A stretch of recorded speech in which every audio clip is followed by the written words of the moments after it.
Hey everybody, David Hancock here. How you doing?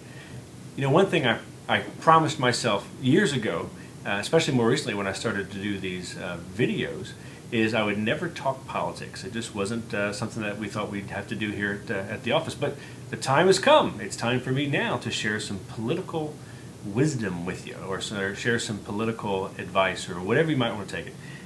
Before there was YouTube, and before there was Fox News, and before there was Saturday Night Live, there was Harpers Weekly and Thomas Nast and Political Cartoonist and the New York Times, and there were a lot of crooked politicians back then.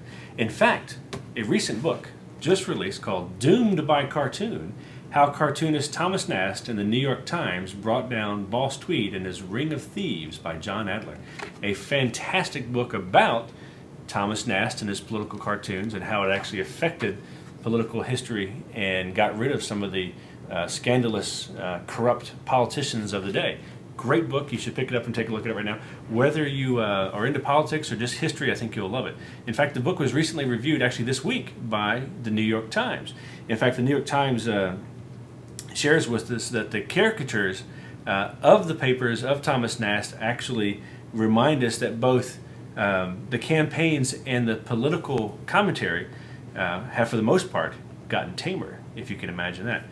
Pick up your copy today of Doomed by Cartoon by John Adler. I think you'll thoroughly enjoy it. Again, it's a good read.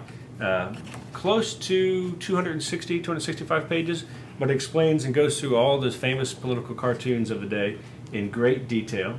And you can see them and hear humorous explanations of who and what and why, how, and how they actually brought down those political powerhouses that were all corrupt of the day.